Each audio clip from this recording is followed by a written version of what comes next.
Sir, हमें अपनी आवाज़ से मुक्ति दे दो। बड़ी मेहरबानी होगी आपकी।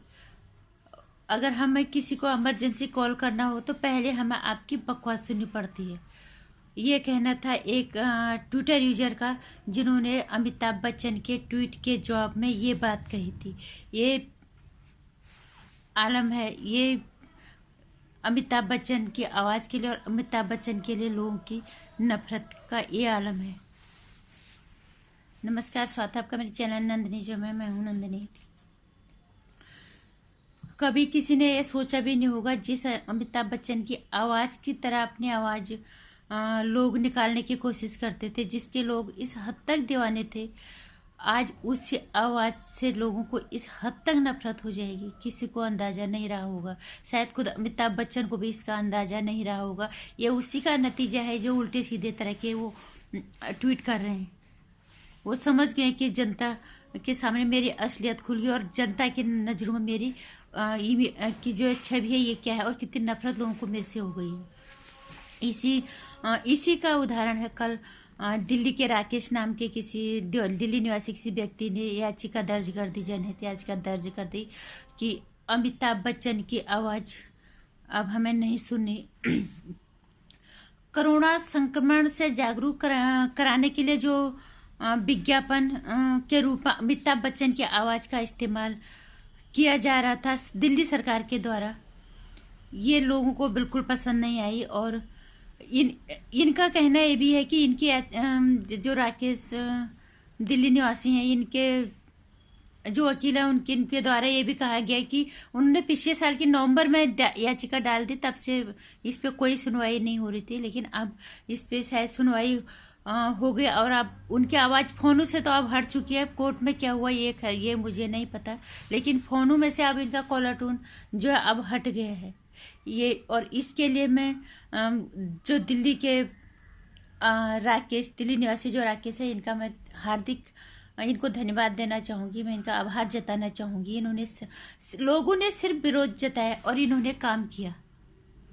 लोगों ने सिर्फ सोशल नेटवर्किंग साइट पे इधर उधर बातें की, लेकिन उन्होंने जनहित याचिका दायर की। उन्होंने कहा किस हिसाब से आपने इन्हें जो है इस विज्ञापन के साथ जोड़ा। आप ये खुद भी कोई समाज सेवी नहीं है और खुद इनका परिवार कोरोना से संक्रमित होकर अस्पताल से घर आ चुके हैं। ये ऐसे भी नहीं इसके हकदार हैं। और सबसे बड़ी चीज़ ये है कि वो कहीं से भी इसके लिए इस विज्ञापन के लिए हकदार नहीं थे। ये केंद्र सरकार को सोचना चाहिए था। सरकार ने अगर इन्हें ये जिम्मेदारी दी तो उन्हें पता होना चाहिए था कि इसके लिए कौन इंसान सही है जो लोगों को कोरोना संक्रमण से जागरूक करे। जो लोग उन मरीजों के बीच में रह के खुद सुरक्षित थे, वो ज़्यादा सही थे या अमिताभ बच्चन जैसा महानालायक इंसान सही था? ये सरकार को भी सोचना चाहिए था। और सबसे बड़ी चीज़ यह है कि उन्होंने ये काम फ्री में नहीं किया। अमिताभ बच्चन जी ने ये काम फ्री में नहीं किया सॉरी उन्होंने इसका पैसा लिया है। हम तब कहते कि अमिताभ बच्चन न तो अच्छे अभिनेता हैं, आज समझ में आ गए, न तो अच्छे इंसान है, बहुत ही नीच और घटिया स्तर के इंसान है अमिताभ बच्चन, ये आज हमें समझ में आ गया। अगर उन्होंने काम फ्री में किया होता तो चलो हम कहते हैं अरे पैसा बच गया, हमारी सरकार हमारे देश में ही है, किसी और काम पे आ जाएगा। उन्होंने बाकायदा इसका पैसा लिया है और बाकायदा सरकार ने एक महिला की आवाज़ हटा के अमिताभ बच्चन को जो है उनकी जगह दी। अगर ये काम सरकार का काफ़ी ये निंदनीय था। ये एक कदम सरकार का बिल्कुल निंदनीय था जो अमिताभ बच्चन को उस महिला की जगह थी। अगर उस महिला को पहले तो कोई ज़रूरत नहीं थी उन महिला को वहाँ से हटाने की। अगर फर्ज करो हटा भी दिया तो उन लोगों को देते जो समाज सेवी थी और वो लोग जो कोरोना मरीजों के बीच रह के अपनी जिंदगी अपना दिन दे के उनकी सेवा कर रहे थे और उसके बाद वो खुद सुरक्षित थे, उन्हें वो काम दिया जाना चाहिए था।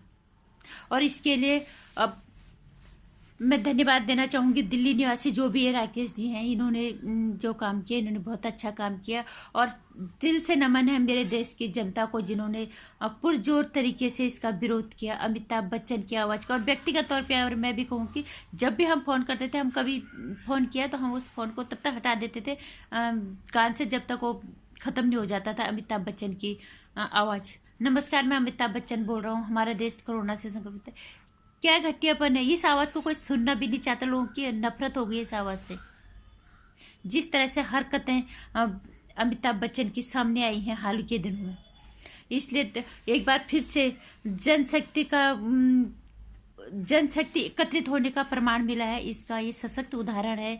और सुशांत सिंह राजपूत की मौत के बाद और कहने और करने में फर्क होता है, ये साबित किया राकेश जो दिल्ली निवासी हैं, जिन्होंने ये याचिका दर्ज की थी। हमने सिर्फ सोशल नेटवर्किंग प्लेटफॉर्म पे डाला, उन्होंने खुद इस पे याचिका दर्ज की। उन्होंने कहा ये गलत है, लोग ये आवाज़ नहीं सुनना चाहते और कहीं से भी अमिताभ बच्चन इस विज्ञापन को करने के हकदार नहीं है। तो सबसे पहले तो वो इसके लिए धन्यवाद के पात्र हैं, हार्दिक आभार उनका।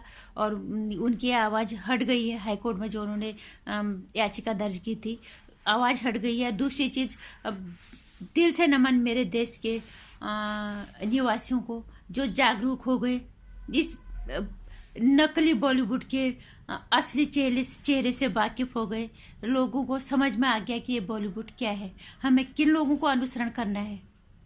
हीरो ये नहीं थे कोरोना काल में, हीरो वो थे जो मरीजों कोरोना जैसे बीमारी के बीच मरीजों की सेवा करते हुए अपना दिन रात समर्पित किया और खुद से वो सुरक्षित थे।